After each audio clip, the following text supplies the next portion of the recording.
I want to begin just by acknowledging the land. We are on the ancestral, traditional, unceded territories of the Coast Salish peoples, and we acknowledge this as a small gesture of reconciliation with the First Peoples of this land. And if this is a new thing for you, I encourage you to get to know the cultures, the languages, the peoples that have lived here for 5,000 years or more, who've lived here in community for a very, very long time.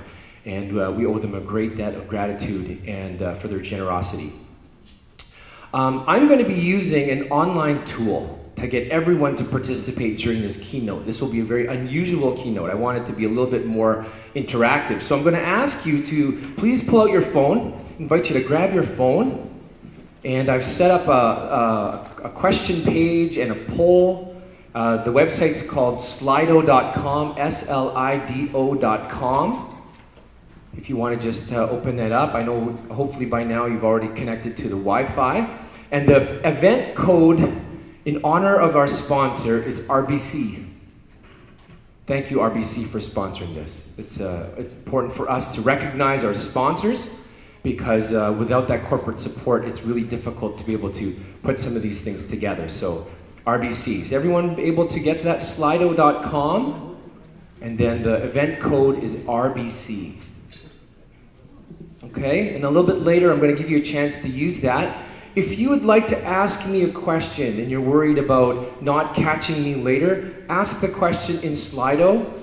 If you could leave your name so I can find a way to find you, or if you'd like to ask it anonymously, by all means do that as well. Just a little bit about me. As was said, I travel the world. I speak a lot about diversity and inclusion. I do lots of training. These are a few of the companies that I work with, some of the private companies, the legal institutions, some of the universities that I spend some time training, both students and their faculty.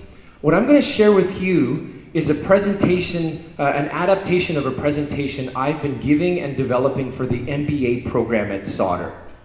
Okay?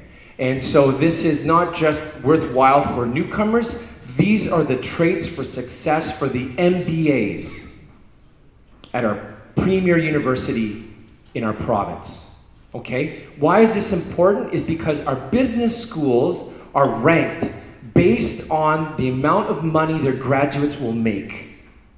So if these graduates don't have these skills, they will not get the high-paying jobs, and the ranking of Sauder will not be as high as they want it to be.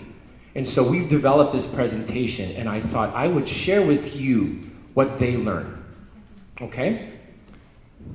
First, a little bit about me. I have two boys. I found the cutest picture of them. We all have the same haircut. You'll notice we all have the same. That's on purpose. That's not an accident. I'm reliving my childhood through them, no doubt about it. I want to start with you with a little story. Last year, a couple years ago, actually, I was in Delaware. I'm a visiting diversity professional with the University of Delaware. And one day, on the way back, I bought this hat. And so I was walking around like this, suit with this hat, looked kind of funny, right? Not really sure, am I a student or am I, administration? And the stop on the way to Vancouver was in Phoenix. And I get to Phoenix, my stomach is grumbling, I think I'm hungry. I gotta find somewhere to eat. So I find this bar in the airport. This is exactly the bar that I found. I'm surprised I even found a picture. So I sit down at the bar with this hat and my tie, and the server says, "Sir, would you like a drink?" I said, "Yes, I'd like a drink, and what do you have?" And I make an order, and she goes, "Sir, I'm gonna have to see your ID." I'm like, "What? Are you kidding?" "No, sir, I'm gonna have to see your ID." There's a gentleman on this side, and a little older gentleman than me on this side. All his hair, he's in a suit as well, all his hair is a lighter color than mine. And they're both looking at me like, and this gentleman on this side, he says, "That's not fair, I didn't get asked."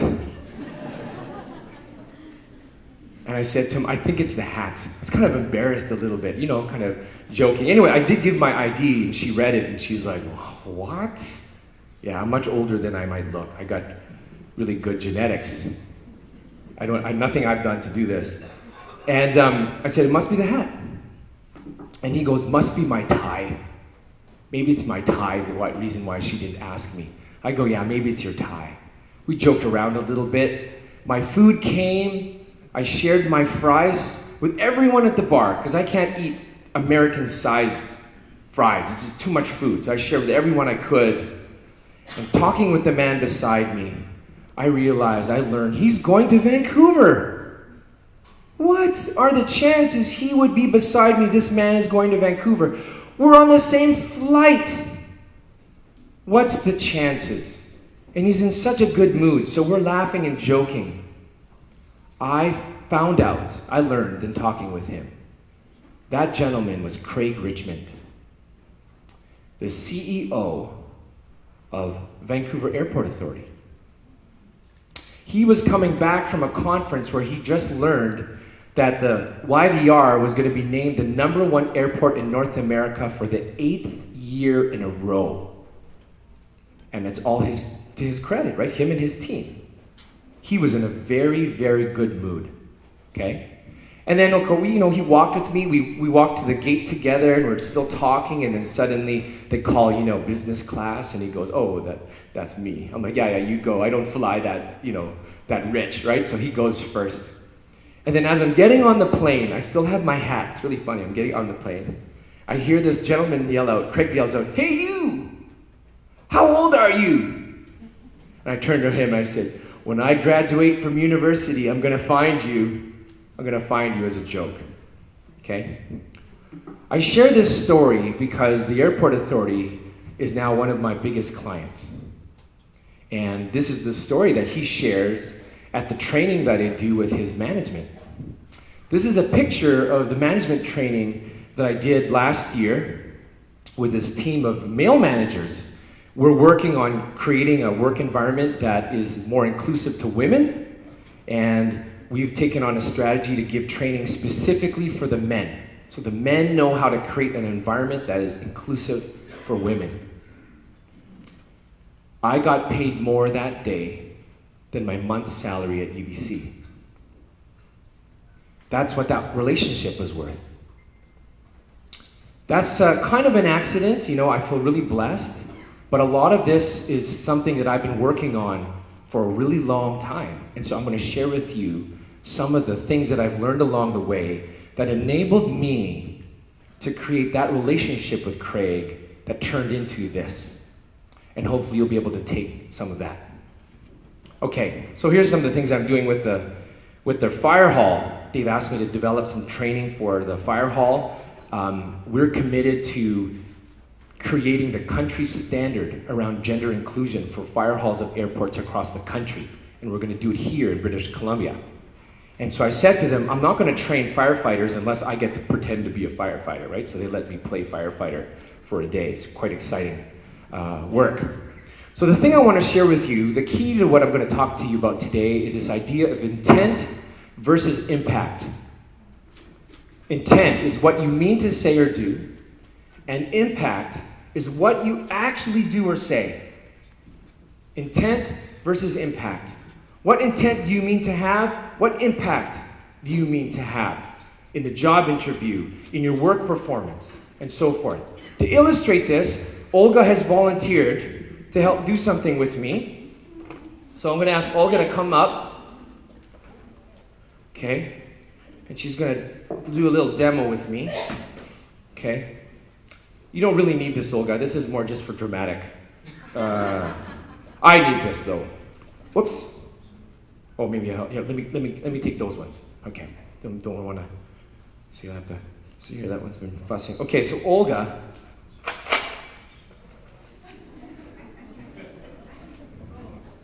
You just pull the trigger, Olga. Okay? Don't hit me in the face, okay? Because I have to keep talking. But I'm going to get Olga to aim for the target, and she's going to go, okay? And wait, hold on. Before she does this, I want you to think about all the things that might cause her to miss this target. All those things, okay? Because that metaphor translates really well to everything you're going to do in your professional life about missing your target. Okay, here we go. Ready, Olga? Here we go. 1, 2, just go. I'm just going to... Ah, okay. Okay. That's good, you got it. One more. No, I don't think she's going to miss. I'll go a little further back. I'll go a little further. Oh, here we go. Okay, Olga.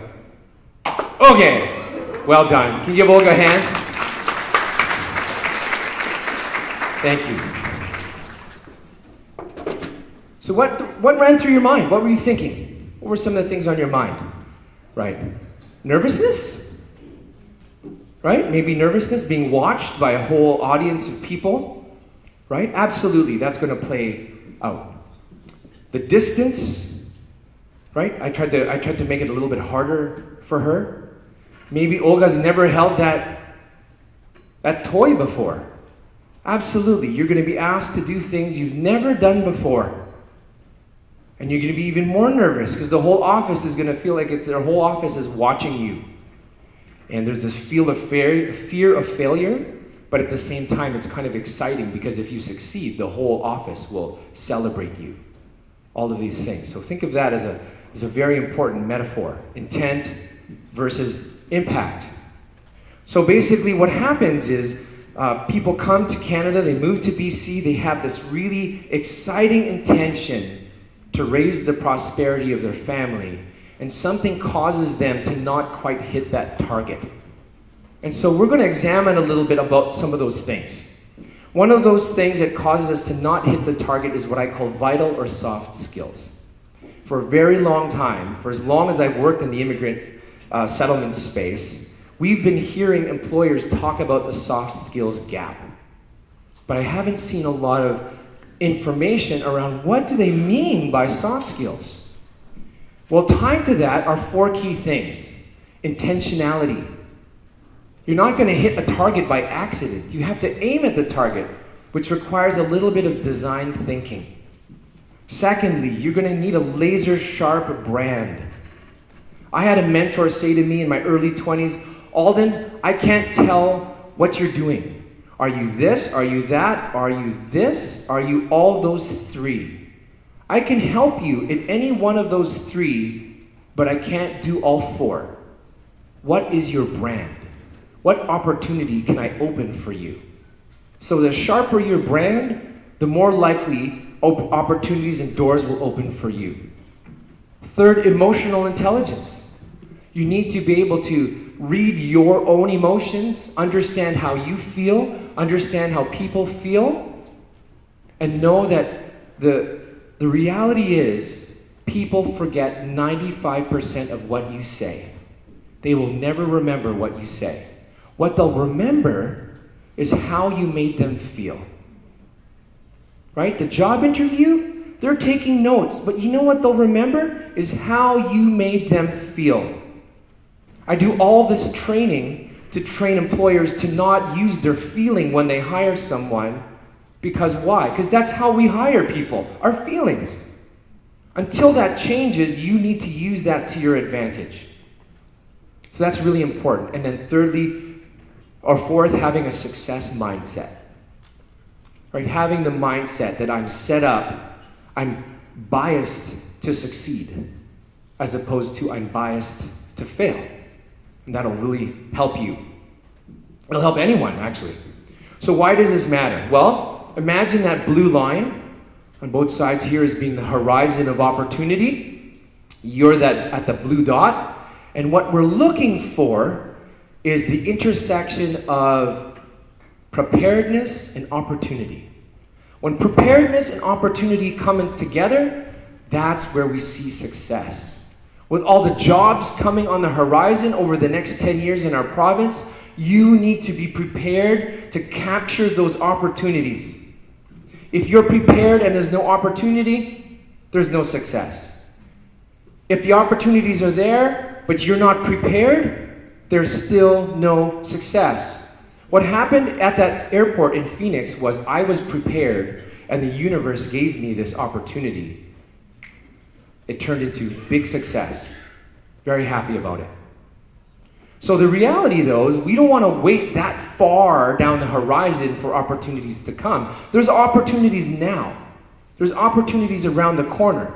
And so we want to increase the rate at which you will find that intersection between opportunities and success. And what that will require is some vital skills. Hit that target sooner. Find that intersection sooner. Vital skills will do 4 key things for you. They will help you to build meaningful relationships with people who can open doors for you. You know, people think mentorship is all about advice. You know, if someone mentors you, they give you advice. In my experience, mentorship is when someone creates an opportunity for you that you may not even be able to do yet, but they know you'll grow into it. They'll challenge you with an opportunity that might even be bigger than what you think you can do. Milton Wong, one of my mentors, did this for me. He forced a conference to let me speak at this conference. I was the youngest person. They didn't want me to come. I killed it. It was so good. I had a standing ovation for like 5 minutes. And that's what started my public speaking career. I wouldn't have been able to create that on my own. Secondly, he'll help you to attract opportunities. If you get this right, opportunities will come to you. I've met people where they're like, I don't know which one to take. People like, this one's coming, and then I got this call from this, and this is coming. This is what you want, as opposed to showing up at the interview so desperate for the situation, and people can feel that desperation, right? We want you to get to a point where you see yourself as a magnet for opportunities. And then you get to choose which one makes sense for me and my family and the lifestyle I want to live.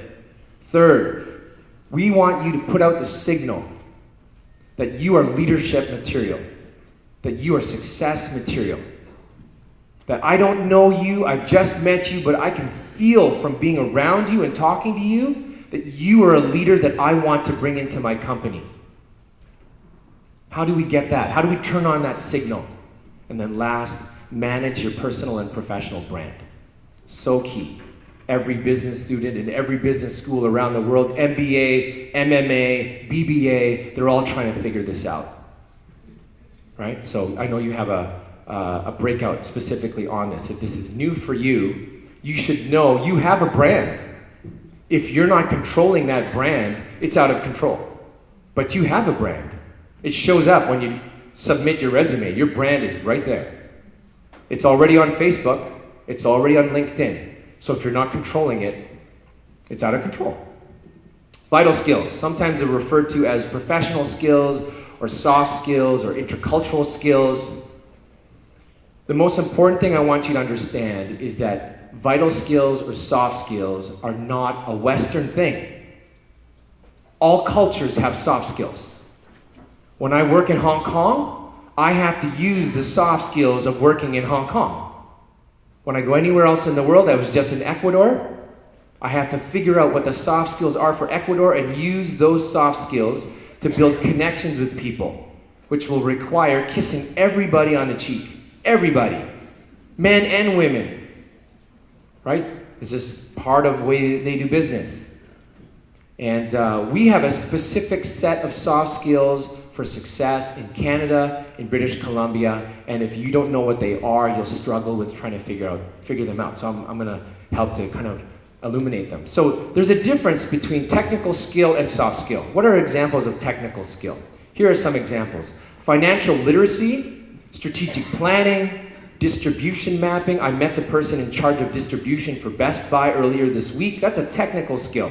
Market analysis, pricing, computer skills, specific job-related skills, operating equipment, being able to drive. This is an example of technical skills.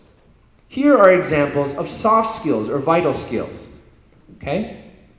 A strong work ethic. Giving people the impression that you work hard. Adaptability. Being able to adapt to different situations. Autonomy. Being able to work on your own when required. You can just take care of things. Commitment. You're able to show to your employer, to your colleagues, if you have a responsibility, you're going to take care of it. Conflict resolution. Guess what? We're a multicultural province. We're a super diverse city. There's going to be conflict. There has to be. The first thing multiculturalism creates is not harmony. It's, what are we doing? It's, I'm not sure what's going on.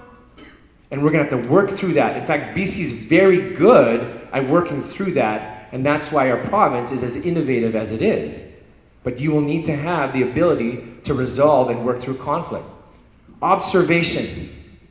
Being able to look at your workplace, your office, watch your colleagues, and observe how they make each other happy in the workplace, how they interrupt each other in meetings, how they ask for a raise, how they ask for an extra day off. Figure that out. You can't figure that out if you're not watching. What's the second last one? Accountability. Is that what that says? No, responsibility. Kind of hard to see a little bit on the screen. And the very last one, humor. Humor. Some employers now have a question that no one's ever prepared for. Tell me a joke. We are a workplace that's fun. We enjoy being around each other. We enjoy having a fun working environment. So just to see that you are that kind of person that fits our culture, tell me a joke. If you don't have a joke ready to share, the first joke that's going to come in your mind is not the joke you should talk about. Guarantee it. It'll be an inappropriate joke, okay? Maybe go to the second or third joke. So have one ready, even if it's dumb. Knock knock joke.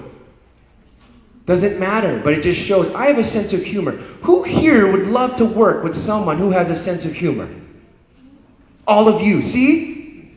Right? I would rather work with someone who has a sense of humor than is able to do the job perfectly. Because there'll be days when work is going to be hard, we're going to be stressed out, we're not going to have enough sleep, I'm going to be kind of sick, and this guy next to me, or this woman, or this person next to me, they're going to make me laugh. And I'll say to myself, I'm so glad you're my colleague. You know, nice thing. Sense of humor is hard because what's funny for one community is not funny for another community. So you have to learn the humor of your workplace. Okay. This is a little bit hard to read, but this is a list of all the traits that employers are looking for according to this association that studies what companies want from recent graduates. So this list came out in 2017, so it's very up to date. Okay? And let me just show you some of the things that are on this list. So I'll make it a little bit bigger so you can see it on the screen, okay? So you can see it here. This is what employers said they're looking for from a recent graduate from a university. If they don't have these things, it's going to be hard to hire them. So if you don't have these things, it's going to be hard to hire you. Adaptability, problem solving, communication skills, strong work ethic, communication skills verbally, leadership, initiative, analytical and quantitative skills, flexibility, on and on and on. Okay? Of the top 10, these ones with the stars, those are all soft skills. Okay? So of the top 10, 9 are soft skills.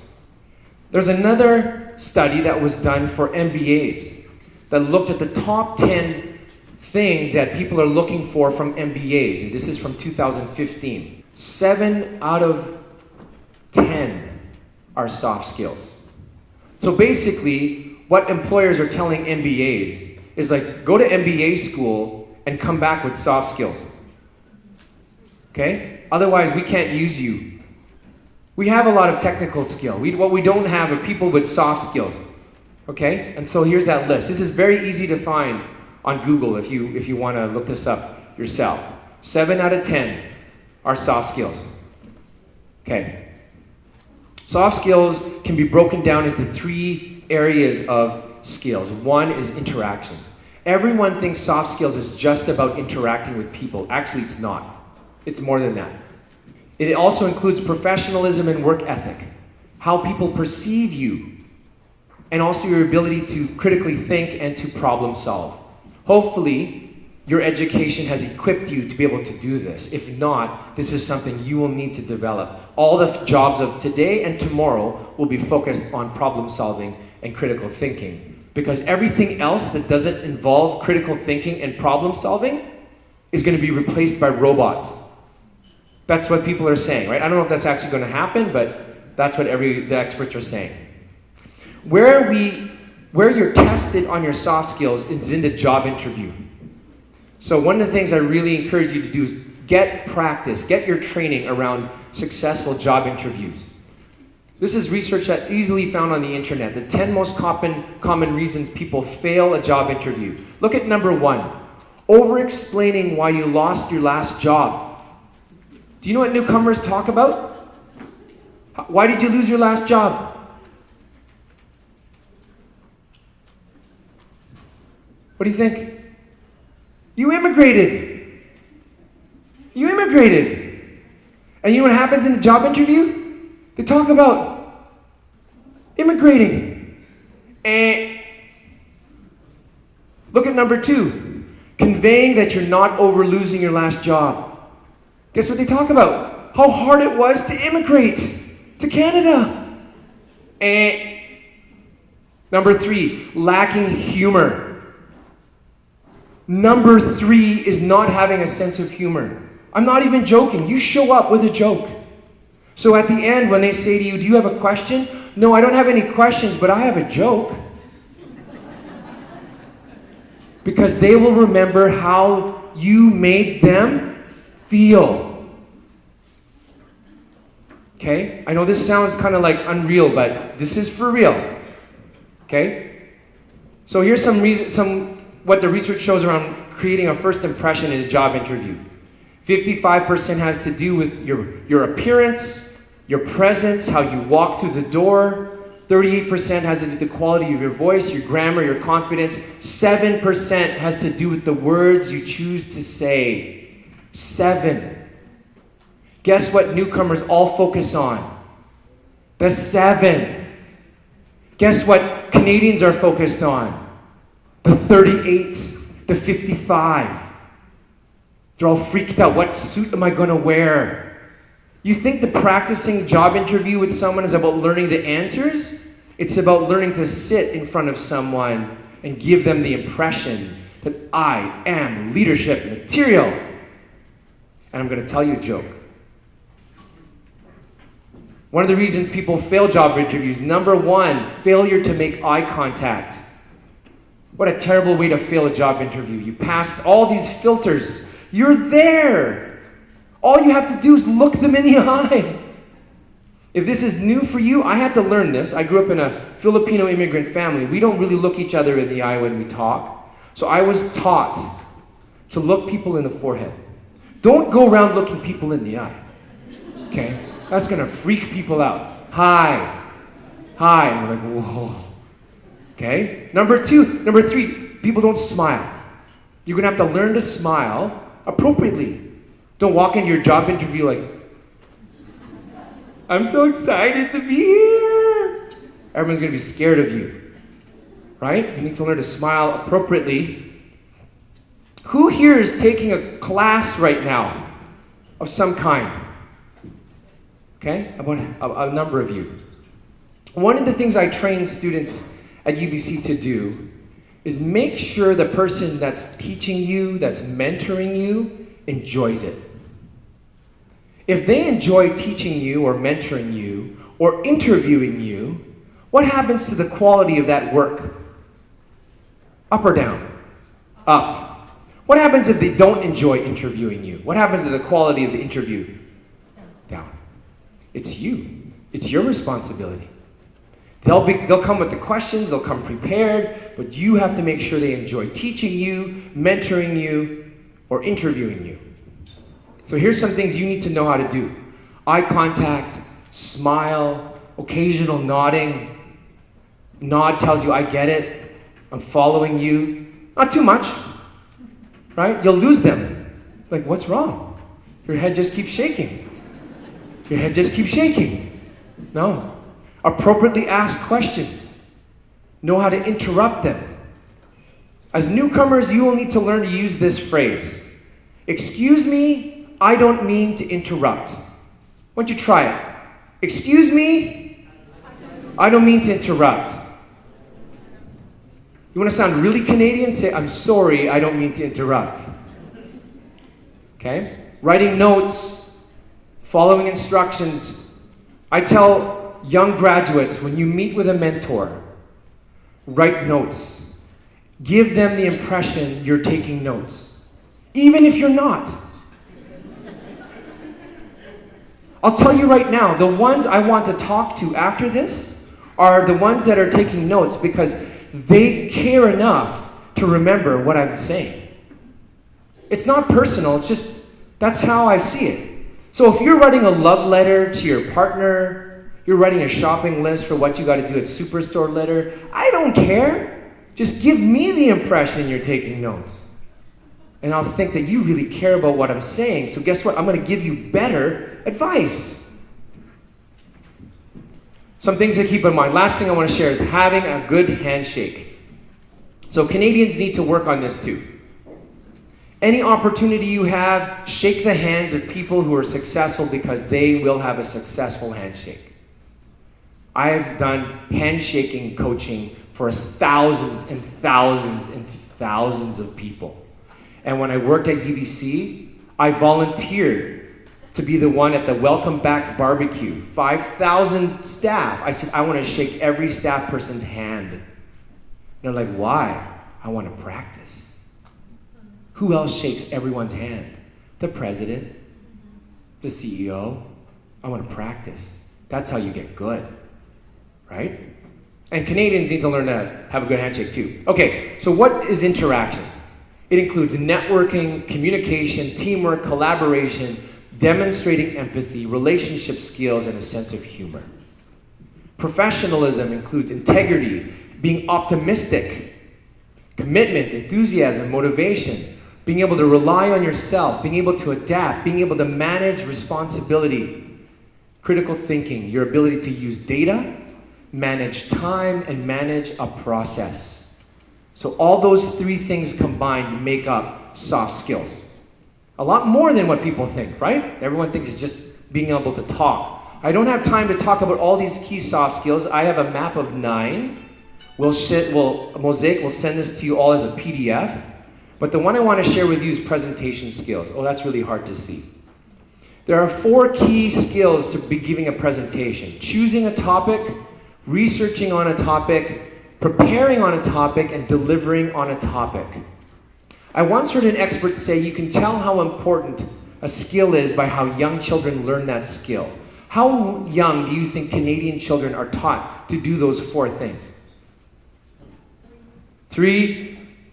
You can't, oh God, you can't give out the answer. You know the answer. Olga's right. Preschool. Show and tell. Show and tell. By the time they're in university, they've been doing this for 17 years. Choose a topic. Students know they should not leave the class before they've chosen a topic. You know what international students do? They wander around the world going, what topic will I pick? For weeks, they don't know what I'm going to do. Then the night before it's due, they have a panic. And they prepare. Well, guess what? How prepared are you going to give for that presentation? 0. How well is that presentation going to be? Terrible. The Canadian students, they picked it as fast as they could.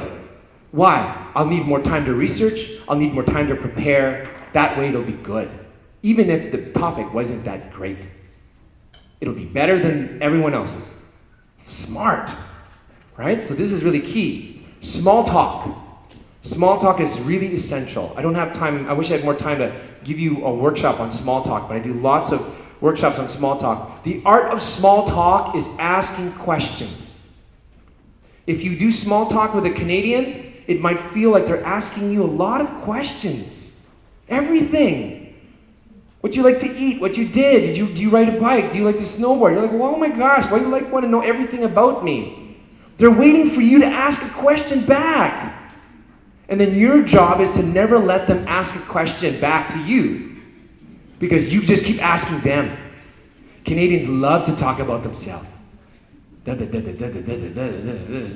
at the end of it, Ahmed, he's so interesting. I don't know anything about him, but he's so interesting. Because I did all the talking. That's what small talk is. There's a website, you can look this up, 10 Big Rules of Small Talk. It's an amazing resource. I still read this before I go to a party. I still read this before I go to a networking event. There's even script on what to say. It's very key. All right, having the right attitude. Having a positive attitude.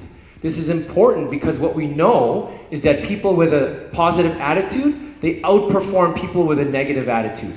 They do better. That's what the research shows. They sell more, they're more successful than people with a negative attitude. I don't want to say bad, but a negative attitude. Reason why that is because your attitude controls your emotions will control your performance, and your performance will produce your outcomes. You want successful outcomes?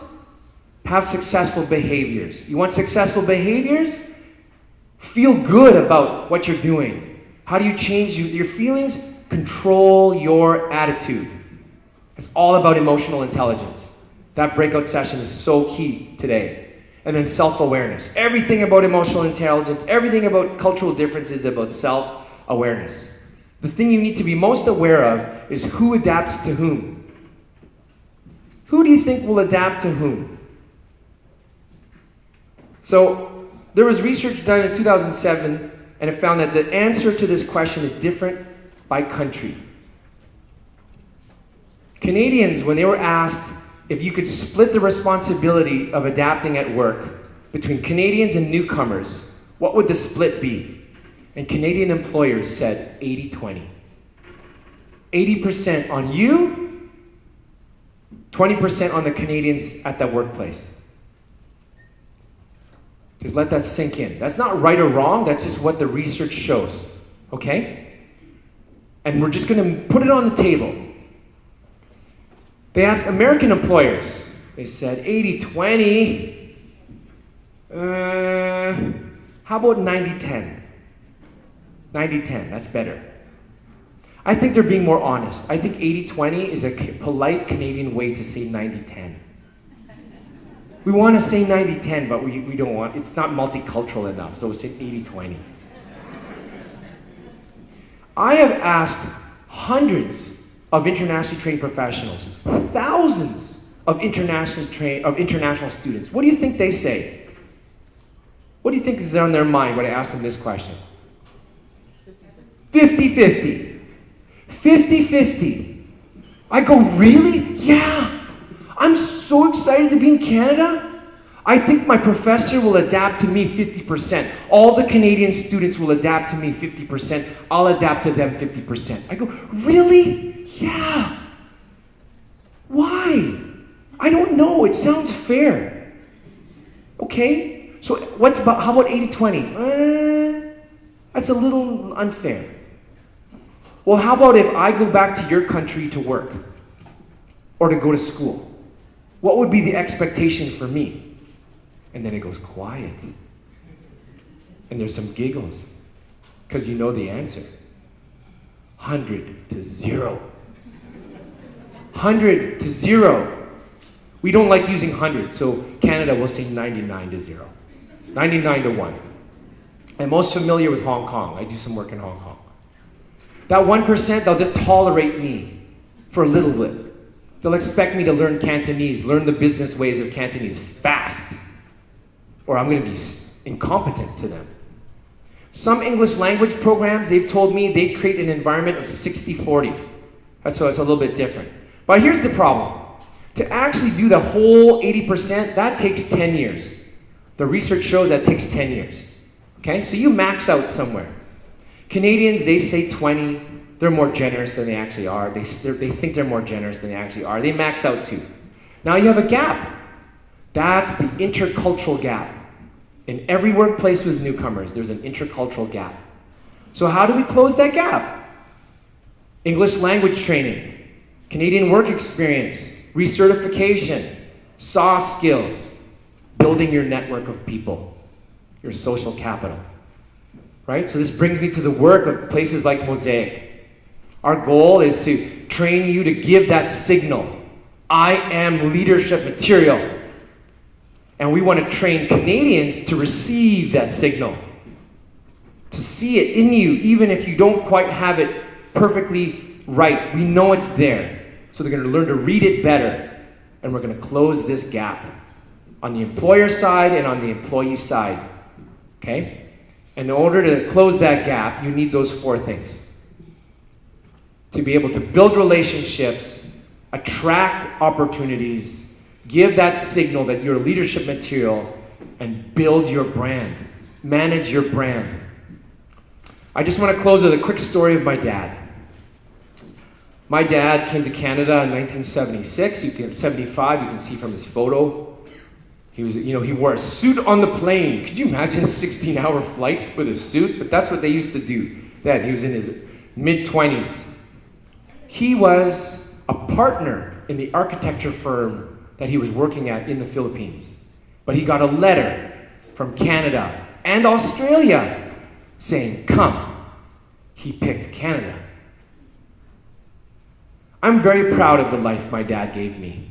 We had a very happy childhood. I had lots of things he never had as a child. But to this day, it breaks my heart that he never got to work as an architect in Canada because we didn't have the recertification type of support you have today. He never got to really work as an architect. He had to change careers to really see his full potential in Canada, and I think that was a good move because if he hadn't changed careers, I wouldn't be here today. But there's still something about his experience where I feel he wasn't fully used. He didn't get to see his full potential realized, even in his new career change, because he never really fully figured out those 4 things. Who's really benefiting from that journey, that sacrifice, is me. It's me. I'm going to see my full potential. And so will my children.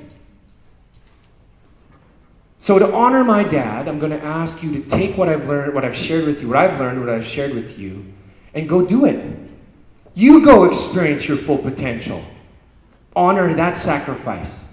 Maybe that would make it worth it. You go be all that you could be, enjoy all the opportunities that are on the horizon, and bring to those opportunities preparedness and a positivity and a readiness to succeed. Thank you so much for being here. Thank you so much for your attention, your time. It's been a wonderful sharing with you.